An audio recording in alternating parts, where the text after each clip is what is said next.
நீங்கள்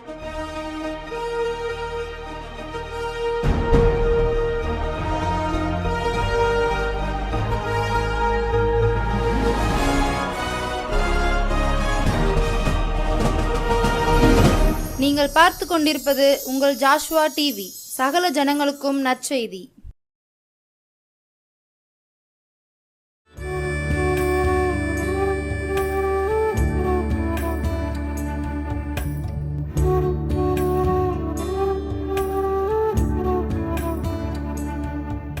கர்த்தருடைய பரிசுத்த நாமத்துக்கு ஸ்தோத்திரம் உண்டாவதாக. இந்த புதிய மாதத்தில் உங்கள் யாவரையும் கர்த்தராகிய இயேசுவின் நாமத்தினாலே வாழ்த்தி வரவேற்கிறேன். இந்த நாளின் செய்திக்கு முன்பாகவும் நான் தலைகளை தாழ்த்தி ஜெபம் பண்ணுவோம். துயாவியே, அன்பின் ஆவியே, துணையாளரே, தேற்றும் தெய்வமே, ஊற்று தண்ணீரே, உள்ளம் ஏங்குதையா, வர வேண்டும் வல்லவரே, நல்லவரே, வர வேண்டும் வல்லவரே, நல்லவரே. அன்பு தகப்பனே, இந்த நாளின் செய்தி எங்களுக்கு ஆசீர்வதித்தாரும். இம்மட்டுமா எங்களுக்கு போதுமானவராய் இருந்தீர். இனி வரும் நாட்களிலும் உடைய கிருபை எங்களுக்கு போதுமானதாக இருக்க போகிறதற்காக எமக்கு நன்றி செலுத்துகிறோம். நீரே எங்களோடு பேசும், இடைபடும். உம்முடைய நாமத்தை நீர் மகிமைப்படுத்தும். இயேசுவின் நாமத்தினாலே பிதாவே, ஆமேன். இந்த நாளிலும் நாம் தியானிக்கும்படி தெரிந்து கொண்ட வேத வசனம் ஆதியாகமத்தின் புத்தகம் 39வது அதிகாரம் 5வது வசனத்தின் பின்பகுதி. ஆதியாகமம் 39 5ஆம் வசனத்தின் பின்பகுதி. கர்த்தர் யோசேப்பின் நிமித்தம் அந்த எகிப்தியன் வீட்டை ஆசீர்வதித்தார்.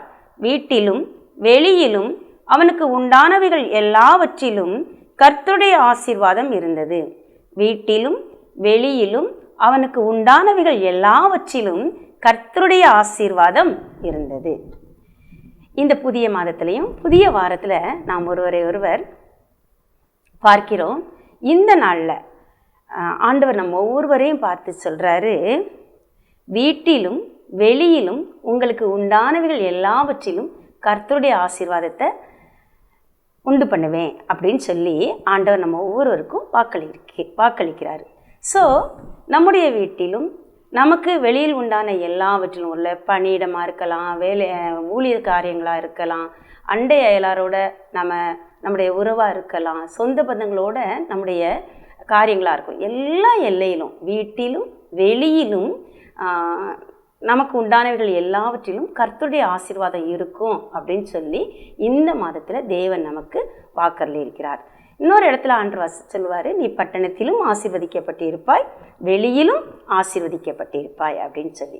ஸோ அப்படிப்பட்ட ஆசீர்வாதங்களை இந்த நாளில் நாம் பெற்றுக்கொள்ளும்படி தேவன் நமக்கு வாக்களிக்கிறார். அவர் வாக்களின பிரகாரமாகவே நமக்கு செய்வார் என்பதை நாம் விசுவாசிப்போம். தொடர்ந்து வேத வசனங்களை தியானிப்போம். பாருங்க, இந்த வசனத்தில் இந்த கர்த்தர் யோசேப்பின் நிமித்தம் அந்த எகிப்தியன் வீட்டை ஆசீர்வதித்தார்.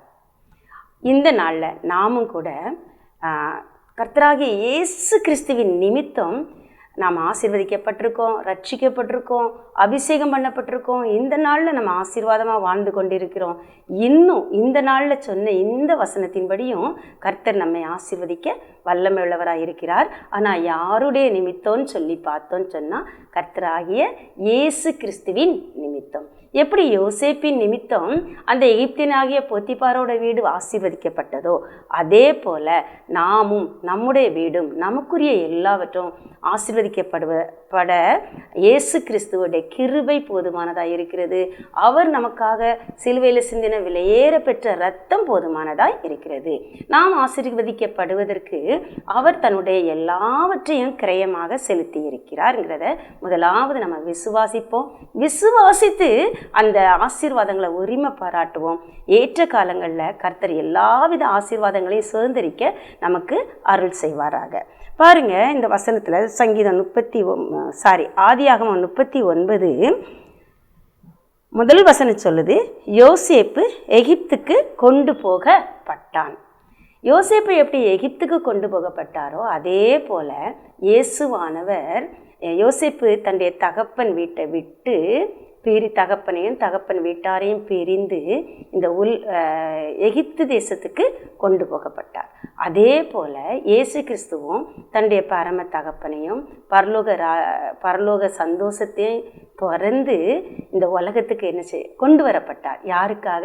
நமக்காக, நம்முடைய ரட்சிப்புக்காக, நம்முடைய ஆசீர்வாதத்துக்காக அவர் அந்த பரலோக சந்தோஷங்களெல்லாம் துறந்து அப்பாவோட செல்ல பிள்ளையாக இருந்தவர் இந்த நம்முடைய ரட்சிப்புக்காக, நம்முடைய மீட்புக்காக, நம்முடைய ஆசீர்வாதத்துக்காக இந்த உலகத்திற்கு கொண்டு வரப்பட்டார் என்கிறத நாம் அறிந்திருக்கிறோம். ஸோ அந்த யோசேப்பு எப்படி எகிப்தில் இருந்தபோது அந்த எகிப்தியன் வீட்டு ஆசீர்வாதமாக இருந்ததோ அதே போல் இந்த இயேசு கிறிஸ்துவை விசுவாசத்தினால ஏற்றுக்கொண்டு நம்முடைய இருதயத்தில் நம்ம ஏற்றுக்கொண்டிருக்கிறோம்.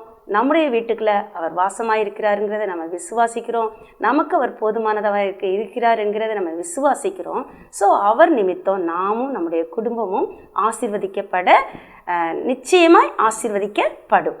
பாருங்க, இந்த நாளில் இந்த போத்திபாரோட குடும்பம் ஆசீர்வதிக்கப்பட்டு வீட்டிலும் வெளியிலும் அவனுக்கு கர்த்தருடைய ஆசீர்வாதம் உண்டாகிறதுக்கு அவன் என்ன செய்தான், அவன் செய்த ஒரு காரியம் என்ன அப்படிங்கிறத நம்ம தியானித்து நாமும் அந்த காரியத்தை மிகவும் எளிமையாக செய்ய தீர்மானிக்கும் போது கர்த்தர் பெரிய காரியங்களை செய்வார். முதலாவதாக கூட இந்த யோசேப்போட ஆண்டவர் இருந்தார் அப்படின்னு சொல்லி நம்ம பார்க்கோம். 39வது அதிகாரம் 2வது வசனத்தில் கர்த்தர் யோசேப்போட இருந்தார், அவன் காரிய சித்தி உள்ளவன் ஆனான், அவன் எகிப்தியனாகிய தன் எஜமானுடைய வீட்டிலே இருந்தான். பாருங்க, எப்படி யோசேப்போட கூட கர்த்தர் இருந்தார் அப்படின்னு சொல்லி நம்ம பார்க்கோம். அதே போல் நாம் இயேசு கிறிஸ்துவின் நிமித்தம் ஆசீர்வதிக்கப்படுகிறோம். எப்படி அப்படின்னு சொன்னால் இயேசு கிறிஸ்துவோடு கூட பிதாவானவர் இருந்தார்.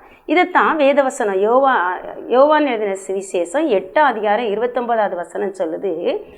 இயேசுவானவரே மாம்சத்தில் இருந்த நாட்களில் இதை தன் வாயினால் அறிக்கையிட்டிருக்கிறாரு. நான் என் பிதாவுக்கு பிரியமானவைகளையே செய்கிறபடியால் அவர் என்னை தனியே இருக்க விடவில்லை. அப்போ இயேசு கிறிஸ்துவோடு கூட பிதா இருக்கிறாரு, அந்த இயேசு கிறிஸ்து நமக்குள்ளே இருக்காரு. ஸோ நம்மோடு கூட பிதா இருக்கிறாரு, அவர் நம்மை தனியே இருக்க விடவில்லை. அப்போது அந்த பிதாவோடு கூட இருக்கிற இயேசு கிறிஸ்துவை நாம் நமக்குள்ள வாசம் பண்ண அனுமதித்ததுனால, நாம் ஏற்றுக்கொண்டு அவருடைய பிள்ளைகள் ஆனதுனால, எப்படி அந்த யோசேப்பின் நிமித்தம் எகிப்தியனுடைய வீடு ஆசீர்வதிக்கப்பட்டதோ அதே போல் அந்த இயேசு கிறிஸ்துவின் நிமித்தம் நாமும் ஆசீர்வதிக்கப்படுகிறோம். இன்னொரு இடத்துல பார்த்தோம் அப்படின்னு சொன்னால் இயேசு கிறிஸ்து சொல்லுவார், என் பிதாவினுடையவைகள் என்னுடையவைகளாக இருக்கிறது, என்னுடையவைகளை எல்லாம் உங்களுடையவைகளாய் இருக்கிறது அப்படின்னு சொல்லி நம்ம பார்க்குறோம் வேதத்தில். ஸோ அப்போ அவருடையவைகள் எல்லாம் நமக்குள்ளது. அவருக்குரிய பரலோக சந்தோஷம், அவருக்குரிய பரலோக மகிழ்ச்சி, அவருக்குரிய பரலோக வல்லமை, அவருக்குரிய பரலோக கனம், மகிமை எல்லாவற்றையும் கர்த்தர் நமக்கும் வாக்களிக்கிறாரு. ஏன்னா பிதா பிதா நம்ம ஒவ்வொருவரையும் எப்படி பார்க்குறாருன்னா இயேசு கிறிஸ்துவுக்குள்ளே வச்சு பார்க்குறதுனால அவர் நம்ம பார்க்கல, இயேசு கிறிஸ்துவை பார்க்காரு. நம்மை இயேசு கிறிஸ்துவை ஆசீர்வதிப்பதுனால நாமும் ஆசீர்வாதமாக இருக்கோம்.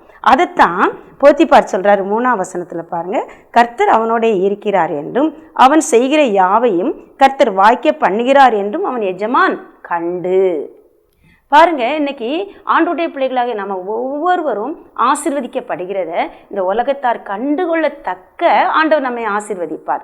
காரணம் என்ன அப்படின்னா, நமக்குள்ள இயேசு கிறிஸ்துவானவர் இருக்கிறார், நாம் இயேசு கிறிஸ்துவுக்குள்ள இருக்கிறோம். கிறிஸ்துவுக்குள்ள இருக்கிற நம்மை பரலோக பிதாவானவர் கண்டு அவருடைய அன்பையும் வல்லமையும் நமக்காக என்ன செய்கிறாரு. எப்படி நம்ம பிள்ளைகளை பார்க்கும்போது நம்ம ஒரு அழகான பொருளையோ அழகான சிறு குழந்தையாக இருந்தால் ஒரு விளையாட்டு ஜாமானோ அந்த படிக்கிற பிள்ளைக்கு அதற்கேற்ற பொருட்களோ இருக்கும்போது நம்ம அதை வாங்கி கொடுக்கணும்னு சொல்லி ரொம்ப ஆசைப்படுவோம். அதே போல் நம்முடைய பிள்ளைகள் பெரியவர்கள் ஆகும்போது அவர்களுக்கு ஏற்ற காரியங்களை நம்ம செய்யணும்னு சொல்லி ஆசைப்படுவோம். அதே போல் பிதாவானவரும் நமக்காக இயேசு கிறிஸ்துவின் நிமித்தம் இயேசு கிறிஸ்துவுக்கு செய்யணும்னு ஆசைப்படுற எல்லாத்தையும் நமக்கும் செய்கிறவராக இருக்கிறதுனால நம்ம ஆசீர்வதிக்கப்படுகிறவர்களாக இருக்கிறோம். பாருங்கள், அது இதை இந்த உலகத்தார் கண்டு கொள்ளக்கூடிய அளவுக்கு கர்த்தர் நம்ம என்ன செய்வார்? அவருடைய நன்மைகள்னால, அவருடைய ஆசீர்வாதங்களால் நம்மை நிரப்புவார். அதே நேரத்தில் நமக்கு தேவையில்லாதது எதுனும் ஆண்டவருக்கு தெரியும். உள்ள தேவையில்லாத ஆசைகள் நம்ம பட்டா கட்டாயம் அதை நமக்கு என்ன செய்ய மாட்டார்? தரவும் மாட்டார். எது நமக்கு ஆசீர்வாதமோ, எது நமக்கு நல்லதோ, அதை நன்மையானதோ அதை மட்டும்தான் ஆண்டவர் நமக்கு தருவார். எப்படி நம்ம பிள்ளைகளில் நம்ம நேசித்து அவங்களுக்கு பிரியமான, அவங்களுக்கு எது நன்மையானதாக இருக்குமோ, எது ஆசீர்வாதமானதாக இருக்குமோ அதை மட்டும் நம்ம செய்கிறது போல நம்முடைய பிதாவானவரும் கூட நமக்குரிய நன்மையானத காரியங்களை, நமக்கு ஆசீர்வாதமான காரியங்களை வீட்டிலும் வெளியிலும் உண்டு பண்ணுகிறவராக இருக்கிறார். அதனால தான் அந்த வசனம் சொல்லுது, வீட்டிலும் வெளியிலும் அவனுக்கு உண்டானவைகள் எல்லாவற்றிலும் கர்த்தருடைய ஆசீர்வாதம் இருந்தது. இல்லை வேதனையான ஆசீர்வாதம் இல்லை, வேதனை இல்லாத ஆசீர்வாதம், சமாதானமான ஆசீர்வாதம், நம்ம அனுபவிக்கக்கூடிய ஆசீர்வாதத்தை ஆண்டவர் நமக்கு தந்து நம்மை வழி நடத்துவார். பார்ப்போம். இப்போ ஆண்டவர் இதெல்லாம் செய்கிறார். ஆண்டவர் நம்மோடு கூட இருக்கிறார். இயேசு கிறிஸ்து நம்மோடு கூட இருக்கிறார். இயேசு கிறிஸ்து நம்மோடு கூட இருக்கிறதுனால பிதாவானவர் நம்மை கனம் பண்ணுகிறார். இன்னும் நமக்கு இதுவரைக்கும் நமக்கு எத்தனையோ நன்மைகளை தந்திருக்கிறாரு. இன்னும் எத்தனையோ நன்மைகளை தர அவர் ஆசை உள்ளவரா, ஆயத்தமாக இருக்கிறவரா இருக்கிறாரு. ஆனால் நாம் கிட்ட இருந்து ஆண்டு எதிர்பார்க்குற ஒரே ஒரு காரியம் என்ன அப்படின்னு சொல்லி பார்த்தோன்னு சொன்னால், முதலாவதாக கூட அந்த போத்திபார் என்ன பண்ணார் பாருங்க, முதல்ல அறிஞ்சுக்கிட்டார். யோசேப்போடு கூட கர்த்தர் இருக்கிறாருங்கிறத அவர் அறிந்து கொண்டார். அதே போல் இந்த நாட்களில் நமக்கும் அந்த கர்த்தரை அறிகிற அறிவு என்ன செய்யணும்? வரணும். எப்படின்னா, கர்த்தர் இயேசுவானவரோடு கூட இருக்கிறார். அந்த இயேசுவானவரை நான் ஏற்றுக்கொண்டு என்னுடைய இருதயத்தில் நான் இடம் கொடுத்துருக்கிறதுனால, என்னுடைய இல்லத்தில் நான் இடம் கொடுத்துருக்கிறதுனால, என்னுடைய எல்லாவற்றிலும் அவருக்கு போதுமான இடத்தை நான் கொடுத்துருக்கிறதுனால, அவர் நிமித்தம் நானும் எனக்குரியவைகளும் ஆசீர்வதிக்கப்படும் என்பதை நான் முதல்ல அறிந்து என்ன செய்யணும்? விசுவாசிக்கணும். இயேசுவானவரை பிதா ஆசீர்வதிக்கிறார். அந்த இயேசுவானவரின் நிமித்தம் நானும் எனது குடும்பமும் ஆசீர்வதிக்கப்படுகிறோம். என்னுடைய கிரியையினால் அல்ல, என்னுடைய நீதியினால் அல்ல, என்னுடைய பிரயாசத்தினால் அல்ல, இயேசுவானவர் நிமித்தமே, இயேசு கிறிஸ்துவை நான் ஏற்றுக்கொண்டதின் நிமித்தமே, அவரை என்னுடைய தெய்வமாக நான் ஏற்றுக்கொண்டு அறிக்கை பண்ணுவதின் நிமித்தமே, அவரை ஒவ்வொரு நாளும் என் வாழ்க்கையில் ஆராதிப்பதின் நிமித்தமே நான் ஆசீர்வதிக்கப்படுகிறேன். அப்படிங்கிறத நம்ம ஒவ்வொருவரும் என்ன செய்யணும்? அறிந்து அதை ஒவ்வொரு நாளும் அறிக்கையிட்டு அவருக்கு நன்றியை செலுத்தி துதியை செலுத்தி அவரை நம்முடைய வாழ்க்கையில் என்ன செய்யணும்? இன்னும் உயர்த்த உயர்த்த உயர்த்த நாமும் உயர்ந்த நன்மைகளை, உன்னத நன்மைகளை, அழியாத நன்மைகளை சுதந்திரிக்கிறவர்களா ஆண்டவர் நம்ம ஒவ்வொருவரையும் மாற்றுவார். அது மாத்திரம் இல்லை, அந்த 39வது அதிகாரம் 4வது வசனத்தை பார்த்தோம் அப்படின்னு சொன்னால், யோசேப்பினிடத்தில் தயவு வைத்து அவனை தனக்கு ஊழியக்காரனும் தன் வீட்டுக்கு விசாரணைக்காரனும் ஆக்கி. இரண்டாவது அவர் என்ன செஞ்சாரு போத்திபார்னு பார்த்தா, முதலாவது யோசேப்போட கடவுள் இருக்கிறாருங்கிறத கண்டுகிட்டாரு. இரண்டாவதா அந்த கண்டுகொண்டு இவரை என் வீட்டுக்கு நான் என்னதாக்க போறேன்? விசாரணை கர்த்தனா ஆக்க போறேன். என்னுடைய காரியங்கள் எல்லாவற்றுக்கும் விசாரணை கர்த்தனா ஆக்க போறேன்னு சொல்லி தன் மனதில் நியமித்ததை நினைச்சதை செய்யவும் செய்தாரு. அவரை தன்னுடைய எல்லா காரியத்துக்கும் விசாரணை கர்த்தனாய் மாற்றினார். பாருங்கள், இன்றைக்கி உலகத்தில் பார்த்தோன்னு சிலர் ஒரு பெரிய மனிதர்களை நாம் பார்க்கும்போது, நம்ம உறவுக்காரங்களாக இருக்கலாம், உலகத்தில் உள்ள ஆசீர்வதிக்கப்பட்ட பிள்ளைகளாக, சமுதாயத்தில் உயர்ந்த நிலையில் இருக்கவங்களா இருக்கலாம், இல்லை சர்ச்சில் நல்ல உயர்ந்த நிலைமையில் இருக்கவங்களா இருக்கலாம். ஏதோ ஒரு விதத்தில் அவங்க நம்ம எண்ணங்களை ஈர்க்கக்கூடியவங்களாக இருந்தால் நம்ம அவங்கக்கிட்ட போய் நம்முடைய காரியத்தை ஒப்புவிச்சிடணும், நம்முடைய காரியத்துக்கு விசாரணை கர்த்தனா அவங்கள வச்சிடணும்னு நம்ம நினைக்கிறோம். நல்லது தான், தவறு கிடையாது. எல்லா மனிதரோட ஆலோசனைகளும் நமக்கு வேணும். ஆலோசனைக்காரர் அநேகர் இருந்தால் சுகம் உண்டாகும் சொல்லப்பட்டிருக்கு. ஆலோசனை கேட்பது தவறல்ல. ஆனால் முதலாவது விசாரணை கர்த்தனா நம்முடைய வாழ்க்கையில் யார் இருக்கணும் அப்படின்னு சொன்னால், நம்முடைய தெய்வமாம் இயேசு கிறிஸ்து. உன் காரியத்தை கர்த்தரிடத்தில் ஒப்புவி. அப்பொழுது உன் நடைகள் உறுதிப்படும் அப்படின்னு சொல்லி வேதவசனம் சொல்லுது. அப்போ சில நேரம் நம்ம கடவுளையே மறந்துட்டு கடவுளுக்கு கொடுக்குற முக்கியத்துவத்தை கொடுக்காம மனுஷரை முக்கியப்படுத்துறவங்களா காணப்படுறோம். ஆனால் அப்படி காணப்படும் போது கர்த்தருடைய ஆசீர்வாதத்தை நம்ம அனுபவிக்க முடியாது. சங்கீதம் 20வது அதிகாரம் 7வது வசனம் சொல்லுது, சிலர் ரதங்களை குறித்தும் சிலர் குதிரைகளை குறித்தும் மேன்மை பாராட்டுகிறார்கள், நானோ எங்கள் தேவனாகிய கர்த்தரை குறித்தே மேன்மை பாராட்டுவேன் தாவீது ராஜா சொல்றாரு. நாம எப்படிப்பட்டவங்களா இருக்கோம்? மனுஷருக்கு கனத்தை கொடுக்கறது தப்பு இல்லை, மனுஷருடைய ஆலோசனையை கேட்பது தவறல்ல, பெரியவர்களுடைய ஆலோசனையை கேட்கணும், பெரியவர்கள் நமக்கு நல்ல புத்துமதி சொல்லுவாங்க, எல்லாம் அவசியம். ஆனால் முக்கியம் எது அப்படின்னு சொன்னால், முதலாவது தேவனுடைய ராஜ்யம், முதலாவது தேவனுடைய நீதி, முதலாவது தேவனுடைய நாமம், முதலாவது தேவனிடத்தில் நான் என்னுடைய காரியங்களை சொல்லுவேன். அது சிறிய காரியமாக இருக்கலாம், பெரிய காரியமாக இருக்கலாம், எதையும் ஆண்டுடைய கரத்தில் கொடுத்து அவர்கிட்ட ஒரு வசனத்தை வாங்கிக்கிட்டு அதுக்கப்புறம் ஆண்டவரே நீங்கள் என்ன, நான் யாருக்கிட்ட இந்த காரியத்தை குறித்து ஆலோசனை கேட்கணும், யாருடைய நடத்துதல்ல நான் ஏற்றுக்கொள்ளணும் அப்படிங்கிறத ஆண்டவர்கிட்ட வசனத்தை வாங்கி உறுதிப்படுத்தி கொண்டு அவர் நடத்துகிற வழியில் நாம் முன் செல்லும்போது சரியான நபர்களிடத்துல ஆண்டவர் நம்மை கொண்டு செல்வார், சரியான ஆலோசனையை தருவார்.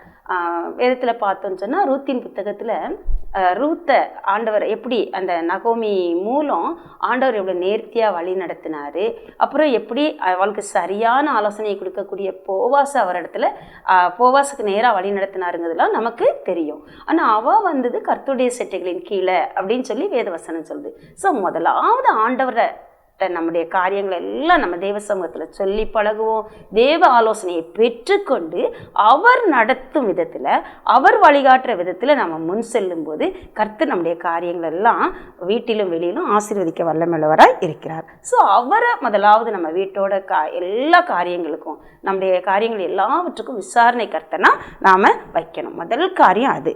இரண்டாவது காரியம் அந்த வசனம் சொல்லுது, விசாரணைக்காரனுமாக்கி தனக்கு உண்டான யாவற்றையும் அவனுடைய கையில் ஒப்புவித்தான்.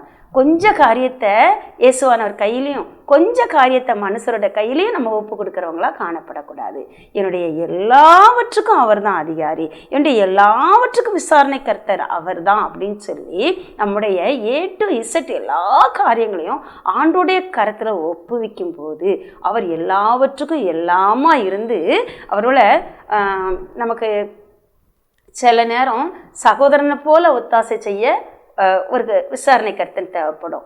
சில நேரங்களில் நம்ம வீட்டின் காரியங்களை முன்னின்று செய்யக்கூடிய தலைவனை போன்ற ஒத்தாசை தேவைப்படும், பிள்ளைகளை போன்ற காரியம் தேவைப்படும், பணியிடங்களில் நமக்கு ஒத்தாசை பண்ணுகிற உதவி செய்கிற நல்ல ஆலோசனை கர்த்தர்கள் நமக்கு தேவைப்படும்.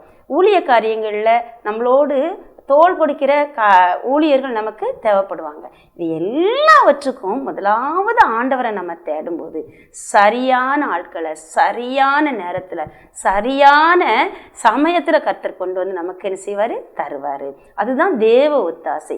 அந்த ஒத்தாசை வேணும்னு சொன்னால் நமக்குரிய எல்லாவற்றையும் 100% ஆண்டருடைய கரத்தில், ஆண்டரே நீங்கள் தான் எனக்கு எல்லாவற்றுக்கும் எல்லாமா இருந்து நீங்கள் வழிநடத்துகிற தகப்பனாக இருக்கீங்க, உங்கள் கரத்தில் என்னுடைய எல்லா காரியங்களையும் என்னுடைய எதிர்காலத்தை உங்கள் கரத்தில் கொடுக்குறேன், என்னுடைய பணியின் காரியத்தை உடைய கரத்தில் கொடுக்குறேன், என்னுடைய ஊழிய காரியத்தை உடைய கரத்தில் கொடுக்குறேன், என்னுடைய பிள்ளைகளுடைய காரியத்தை உடைய கரத்தில் கொடுக்குறேன். இந்த சமுதாயத்தில் ஆண்டவரே நான் நிற்பதும் நிர்மூலமாகாது இருப்பதும் உம்முடைய சுத்த கிருபை என்பதை அறிந்திருக்கிறேன், முற்றிலுமாக என்னை உம்முடைய கரத்தில் அர்ப்பணிக்கிறேன்னு சொல்லி நம்ம அர்ப்பணிக்கும் போது நம்முடைய எல்லா காரியத்தையும் அவர் மேற்கு போட்டுக்கொண்டு நமக்காக யாவையும் செய்து முடிக்கிற தேவனாக இருக்கிறார். நமக்கு வீட்டிலும் வெளியிலும் உள்ள எல்லாம் ஆசீர்வாதமாக இருக்கும் அப்படின்னு சொல்லி நம்ம பார்க்கலாம். பாருங்கள், இப்போ முதலாவது ஆண்டவரை விசாரணை கர்த்தனா இயேசு கிறிஸ்துவ விசாரணை கர்த்தனா மாற்றணும். ரெண்டாவது இயேசு கிறிஸ்துவோட கையில் நம்ம முற்றிலும் ஒப்பு கொடுக்கணும். இதை தான் அந்த போத்திபார் அன்று யோசேப்போடு கர்த்தர் இருக்கிறார் கண்டு யோசேப்பை விசாரணை கர்த்தனா ஆக்கினாரு. தன் கையில் இருக்கிற எல்லாவற்றையும் தனக்குரிய எல்லாவற்றையும் அவன் கையில் ஒப்புவித்து விட்டார். அப்படி ஒப்புவித்தது முதற்கொண்டு தான் அவருடைய வீட்டிலும் வெளியிலும் கர்த்தருடைய ஆசீர்வாதம் இருந்ததுன்னு சொல்லி வேதவசனம் சொல்லுது. அதுக்கப்புறம் 6வது வசனத்தை பார்த்தோன்னு சொன்னால், ஆகையால் அவன் தனக்கு உண்டானதையெல்லாம் யோசேப்பின் கையிலே ஒப்பு கொடுக்கணும்னு நினச்சான். யோசேப்பை குறித்து அறிந்து கொண்டான். யோசேப்பின் கையில் ஒப்பு கொடுக்கணும்னு நினச்சதை அப்படியே செயலுக்கு கொண்டு வந்தான். கொஞ்சத்தை மட்டும் கொடுக்கல, மொத்தத்தையும் கொடுத்தான். 100க்கு 100 எல்லாவற்றுக்கும் அவன் அதிகாரியாக்குனதுனால ஆசீர்வாதத்தை அனுபவித்தான். ஆனால் அந்த ஆசீர்வாதத்தை அனுபவிக்கும் போது அவன் என்ன செய்தான்னு பாருங்கள். 6வது வசனத்தில், தனக்கு உண்டானதை எல்லாம் யோசேப்பின் கையிலே ஒப்பு கொடுத்து விட்டு தான் புசிக்கிற போஜனம் தவிர தன்னிடத்தில் இருந்த மற்றொன்றை குறித்தும் விசாரியாதிருந்தான். சாப்பாடு மட்டும் இன்றைக்கி என்ன சாப்பாடுன்னு கேட்டு வாங்கி சாப்பிட்ருக்காரு. இல்லை எனக்கு இந்த சாப்பாடு வேணும்னு வீட்டில் சொல்லியிருப்பார், இன்றைக்கி இந்த சாப்பாடு செய்யணும்னு சொல்லி. ஏதோ பிடிச்சதை சாப்பிடணும்னு ஆசை இருக்கிற நேரத்தில் தெரியப்படுத்தி இருந்திருக்கலாம். அதை தவிர வேறொன்றை குறித்தும் அவர் விசாரியாது இருந்தார்னு சொல்லி வேதவசனம் சொல்லுது. நாமும் கூட நம்முடைய ஆண்டவருடைய கரத்தில் ஒரு காரியத்தை ஒப்படைச்சிட்டோம்னா, காரியங்களை எல்லாத்தையும் நம்ம ஒப்படைச்சிட்டு அமைதியாக அவர் எனக்கு நலமானதை செய்வார், அவர் எனக்கு எல்லாவற்றையும் நன்றாய் செய்து முடிப்பார், எல்லாவற்றையும் அதினதின் காலத்திலே நேர்த்தியாய் செய்து முடிப்பாருங்க விசுவாசத்தோடு கூட அமைதியாய் நம்முடைய ஓட்டத்தை தொடர்றதுகளா நாம் காணப்படணும்னு சொல்லி ஆண்டவர் விரும்புகிறார். பாருங்க, இந்த நாட்களில் சில நேரங்களில் நாம் என்ன செஞ்சிருந்தோம்னா, ஆண்டர்கிட்ட ஒரு காரியத்தை ஏறெடுத்துட்டு அவர் செய்வாருங்க நிச்சயம் இல்லாமல் மறுபடி அவிசுவாசமான அறிக்கைகளையோ இல்லை உலக பிரகாரமான முயற்சிகளையோ செய்வதில் நம்ம அவரை முந்தி கொண்டு செயல்படுகிறவர்களாக காணப்படுதோம். ஆனால் நம்ம அப்படி செய்வது எப்படி அப்படின்னா, ஒரு விதையை விதைச்சிட்டு திரும்ப அதை முளைச்சிடுச்சான்னு தோண்டி பார்க்குறதுக்கு சமம். நம்ம திரும்ப தோண்டி பார்த்தா அந்த விதை ஜீவனை தராது, முளைக்க முடியாது. அதே போல் நம்ம நிறைய நேரம் காரியங்களை செய்கிறவர்களாக காணப்படுதோம். அப்படி செய்யாதபடிக்கு நான் விசுவாசித்திருக்கிறவர் இன்னார் என்று அறிந்திருக்கிறேன், நான் அவரிடத்தில் ஒப்புவித்ததை அவர் அந்நாள் வரைக்கும் காத்துக்கொள்ள வல்லவராக இருக்கிறாருங்கிறத நம்ம விசுவாசிக்கணும்.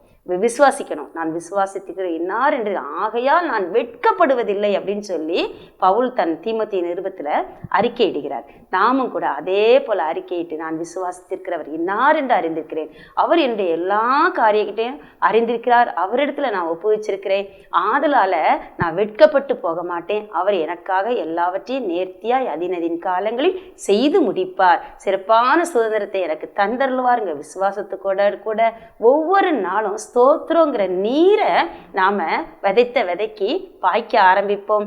அது ஏற்ற காலத்தில் முளை தந்து இலை விட்டு துளிர் விட்டு பயிர் தந்து நமக்கு பலன் தரும். கர்த்தர் அந்த காரியங்களை நம்முடைய வாழ்க்கையில் செய்வராக. நாமும் கூட கர்த்தருடைய கரத்தில் நம்மையும் நமக்குரிய எல்லாவற்றையும் ஒப்பு கொடுத்து அவரை ஸ்தோத்தரித்து அமர்ந்திருக்கும் போது 100க்கு 100 பலனை பெற்று நாம் மகிழ்வோம். வீட்டிலும் வெளியிலும் நமக்கு உண்டானவர்கள் எல்லாவற்றிலும் கர்த்தருடைய ஆசீர்வாதம் உண்டாவதாக. இயேசுவின் நாமத்தினாலே ஆமென்.